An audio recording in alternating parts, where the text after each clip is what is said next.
You know, I read your book last night. Oh, so you're the one. Do you still counsel veterans? No, I don't. Why not? Well, I gave it up when my wife got sick. You ever wonder what your life would be like if you never met your wife? I wonder if I'd be better off without her. No, I'm not saying like better off. I didn't mean it like It's all right. It's an important question. Because you'll have bad times, but that'll always wake you up to the good stuff you weren't paying attention to. And you don't regret meeting your wife. Why? Because the pain I feel now? Oh, I got regrets, Will. I don't regret a single day I spent with her.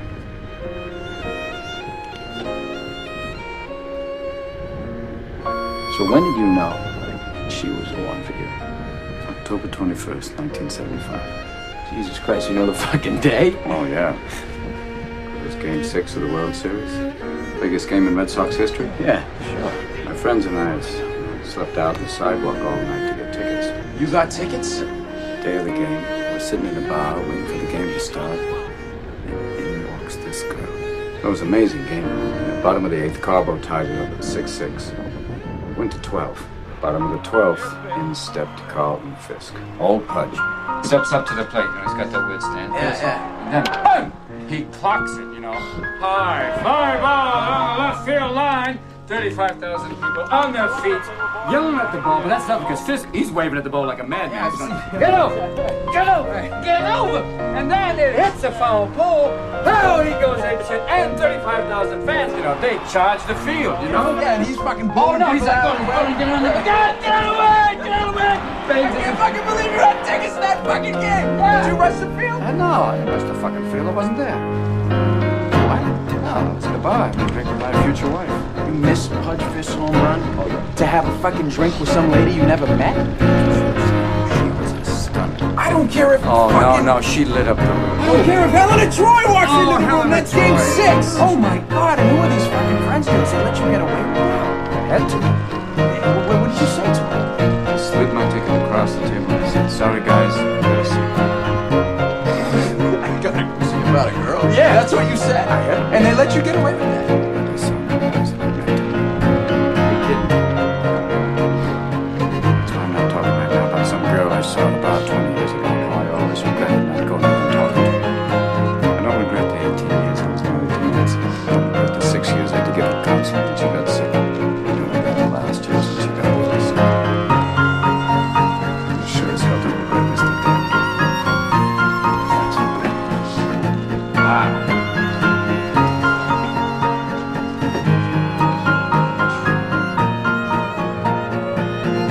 Nice to catch that game. I was just gonna hit a home run.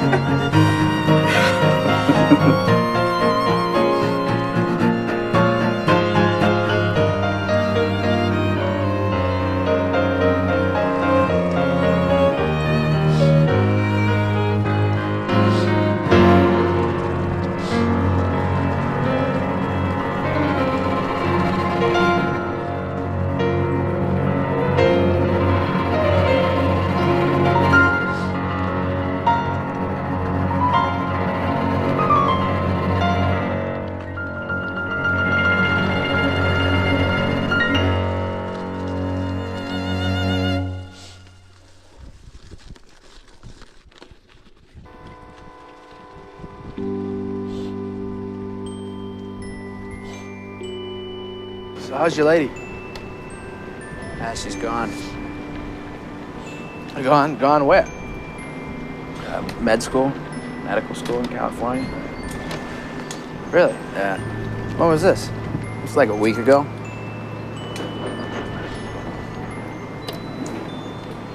That sucks. So, when are you done with those meetings? Like the week after I'm 21. Yeah, they gonna hook you up with a job or what? Yeah, fucking sit in a room and do long division for the next 50 years. Yeah, probably make some nice bank though. I'm gonna be a fucking lab rat. Better than this shit. Way out of here. I want to way out of here for? I mean, I'm gonna fucking live here the rest of my life.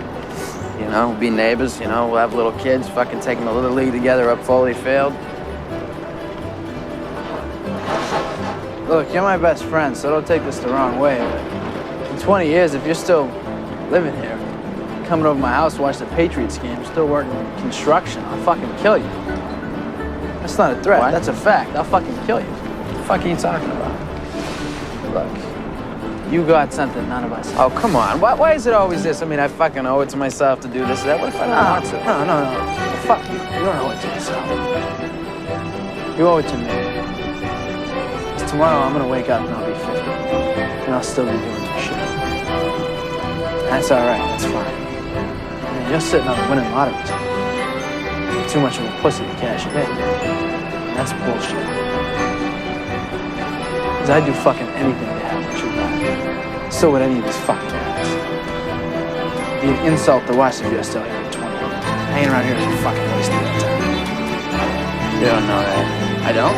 No, you don't know No, that. I don't know that. Let me tell you what I do. Every day I come by your house. We go out, we have a few drinks and a few laughs, and it's great. You know what the best part of my day is? For about 10 seconds from when I pull up to the curb when I get to you. Because I think maybe I'll get up there and I'll knock on the door. No goodbye, no see you later, no nothing. Just laugh. I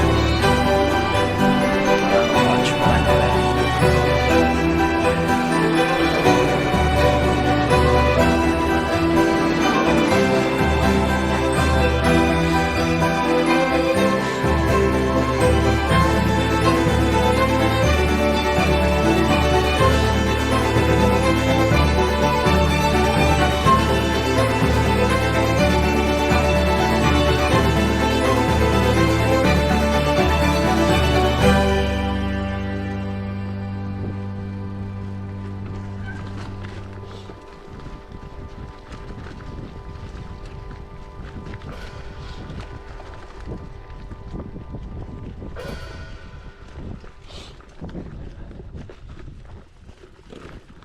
Imagine this cell. We are composed of cells, you know, trillions of cells, but we take one cell out of there. We take one cell which is like the same as all the other cells. The thing with the cells is there is an inner and an outside world. There's a protective shield, outside world of the cell, and then there is the inner world. If the protective shield is not working well, then all kinds of stuff can get into the cell. And that means stress. That means it's because of oxidative stress and inflammation in our daily lives, and bacterial stress, viral stress, biological stress, emotional stress, mental stress. It's all stress, cell biological stress.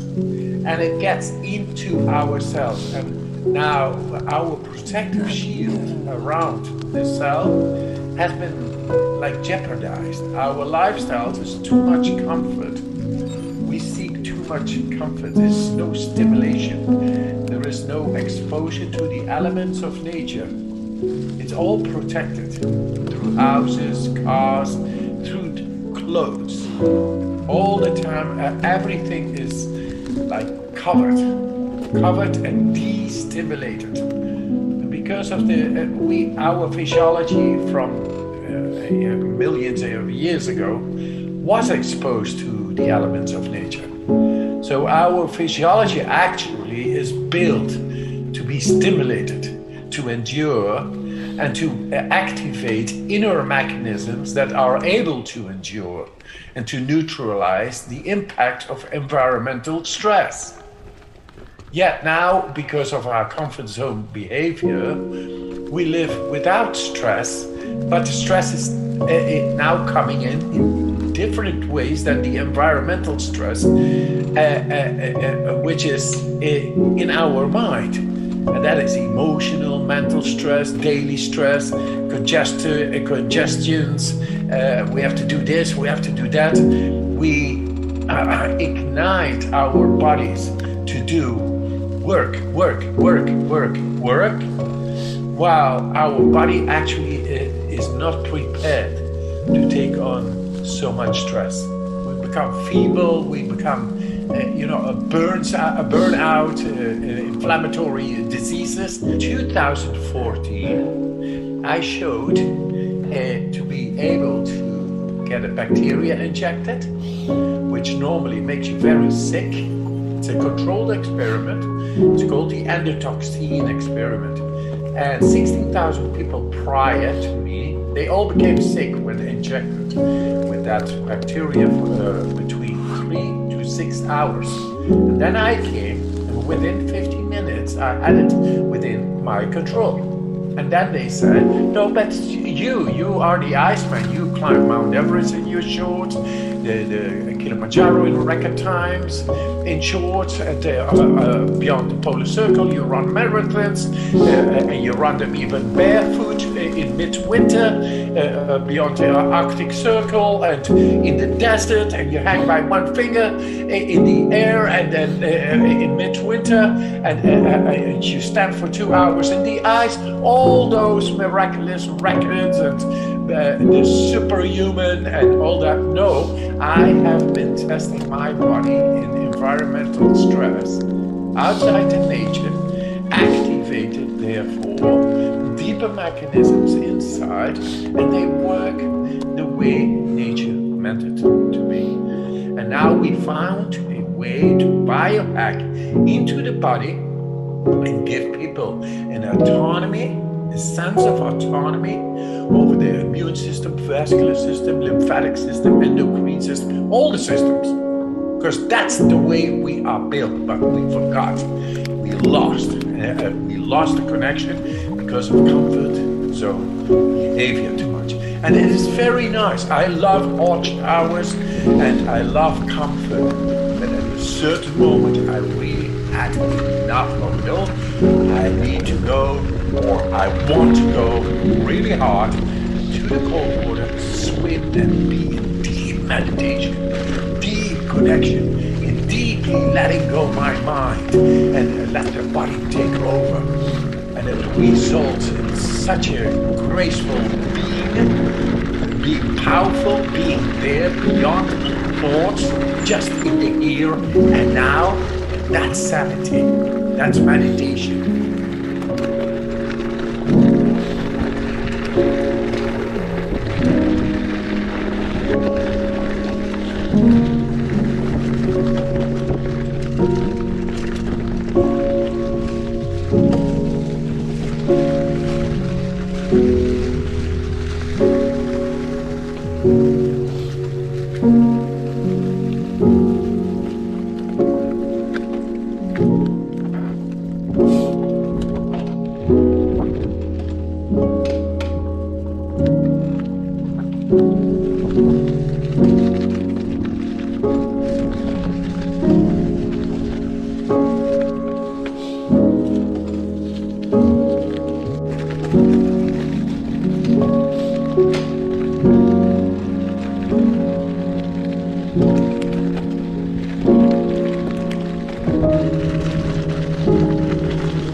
I showed it in an experiment where they poured cold water upon my skin, and my skin temperature did not go down because I did not want it to go down. You see what I mean?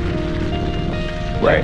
That is the connection with the stress mechanisms in the body, and just by the power of thought, which is neurology, ignite and activate neurology in the rest of the body to be able to endure physical stress at command of the will. And that is where our future will go.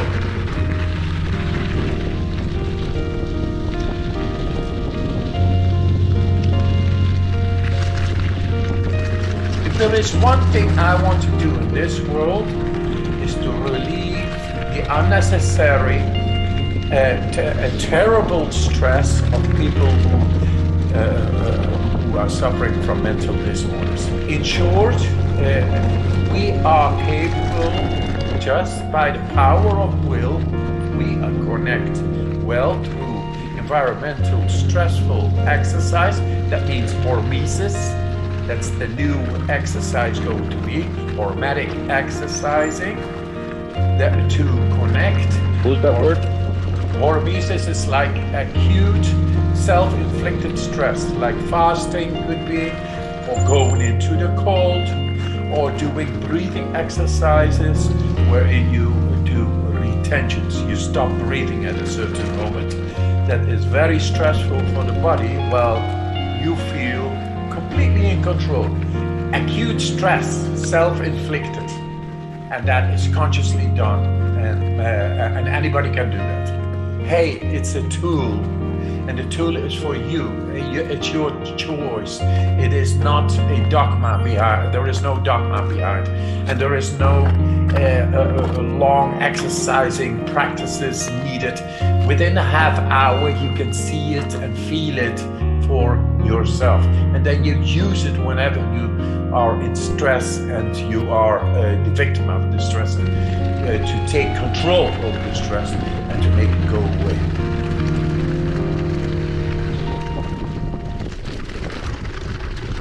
I lost my wife in '95 through suicide. She kissed her 4 kids goodbye just before jumping from 8 stories down. There I was. I was working at that time in the mountains. I was a mountain guide to get some money, and she was with the family, the Spanish family, and was there in the mountains. And she did that at like 1:30 in the morning.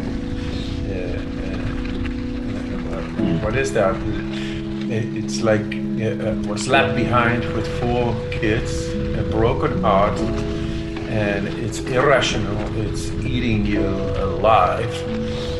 You cannot not think about it. You cannot not indulge into it. It's real, and now I know how it works. But at the time, the only time I could find relief, stop the thinking, was going into ice water and breathing exercise, deep breathing exercise. And now I know that the deep breathing exercises and the cold are both able to change gene expressions in ourselves. And through these exercises, the hormesis, the hormetic exercising of breathing plus the cold, we are also able to tap into the deepest of our brain at will. That's exactly where emotions reside. Grief resides. You ask me the purpose of grief, if there is any. There is absolutely a great purpose. But back then I was very powerless in what was happening. It was all a process. She was going down. The whole of psychiatry could not help her, and nobody actually could help her. She was a beautiful person, very vital, very alive, and then a shadow came in, and it became bigger and bigger and bigger. And nobody, not me, I could not stop it, and I didn't see it coming as well. That's where I had to deal with something unknown, and even unknown in psychiatry. So there I was. At that moment, I could only stop my mind and go. When you go into the cold water, you don't think, you just survive. Right. You are just there. But that gave me a break of this loop, and that healed me, because the loop is eating you alive. It wants you actually to break the loop, but I could not. But the cold water did it. The cold water gave me that relief, and the breathing exercises, they were able to tap into that area of emotions in the depth of the brain. I did that for years on my own, because I had nobody around me. I had very little money. I had to take care of 4 children alone. But I was becoming quite vital and happy, And without thought, I was taking care. I created a new nest. The purpose of life was there. Okay, she was not there, but I gotta live for two, and I had the energy of two. And